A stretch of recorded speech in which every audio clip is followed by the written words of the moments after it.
City spots selfie shots. Selfie spots గా మారిన పాత బస్తీ అందాలు. పూర్తి వివరాలకు చదవండి రేపటి సాక్షి దినపత్రిక. జిల్లా పదాతి దళాల సమావేశం ఈరోజు కడపలో వైఎస్ఆర్ కాంగ్రెస్ పార్టీకి సంబంధించి జరగడం చాలా సంతోషం.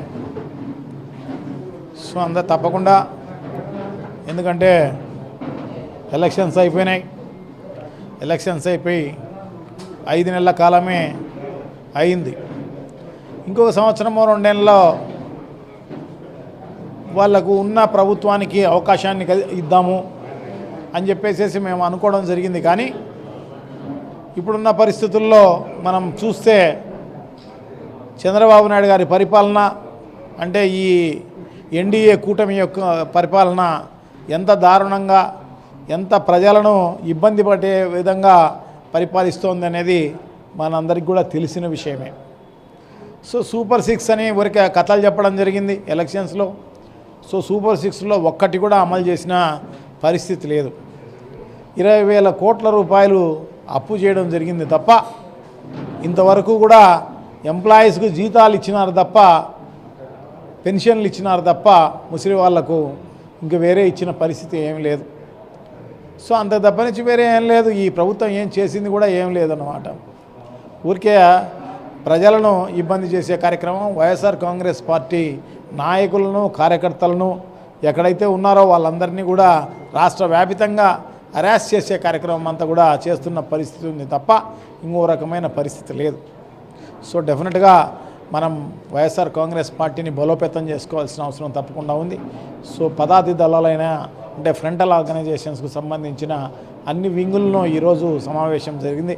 సో ఈ సమావేశంలో అనేక రకాలుగా చర్చించుకోవడం జరిగింది అన్నమాట. సో తప్పకుండా ఆ సమస్యలు ఏదైతే ఉన్నాయో, ఏదైతే తప్పులు జరిగాయో మొన్న జరిగిన 5 ఏళ్ల కాలంలో, సో అవన్నీ కూడా రెక్టిఫై చేసుకునే కార్యక్రమం తప్పకుండా చేయాలి అని చెప్పేసి అవన్నీ కూడా మాట్లాడుకోవడం జరిగింది. సో డెఫినెట్గా కార్యకర్తలకు అండగా ఉండే కార్యక్రమం వైఎస్ఆర్ కాంగ్రెస్ పార్టీకి ఎప్పుడూ ఉంటుంది. సో డెఫినెట్గా ఇప్పుడు కూడా భవిష్యత్తులో ఎవరికి ఇబ్బంది జరిగినా కూడా మనం అందరం కూడా ఖచ్చితంగా కలిసికట్టుగా ఉంటూ ఎదుర్కొనే కార్యక్రమం తప్పకుండా చేయాలి. ఎక్కడ ఇబ్బంది అయితే అక్కడ మనం అందరం కూడా వెళ్ళాలి అని చెప్పేసి అందరికీ చెప్పడం జరిగింది. సో డెఫినెట్గా మనం అందరం కూడా ఆ రకంగా చేస్తాం. ఇప్పుడు రాష్ట్ర అధ్యక్షులు రాష్ట్రంలో ఎక్కడ ఏం జరిగినా కూడా, ఏ కార్యకర్తకు ఇబ్బంది జరిగినా కూడా ఇమ్మీడియట్గా ప్రతిస్పందించి ఇమ్మీడియట్గా అక్కడ పోయి వాళ్ళకు ఓదార్చే కార్యక్రమం, వాళ్ళకు అండగా ఉన్నానని చెప్పేసి భరోసాగా ఉండే కార్యక్రమం అంతా కూడా జరుగుతున్న పరిస్థితి ఉంది. సో ఇక్కడ కూడా జిల్లా వ్యాపితంగా అదే విధంగా చేయాలి అని చెప్పేసి మేమందరం కూడా మాట్లాడుకోవడం జరిగిందనమాట. సో డెఫినెట్గా ఏది ఏమైతేనేమో వైఎస్ఆర్ కాంగ్రెస్ పార్టీని బలోపేతం చేసుకోవాలి.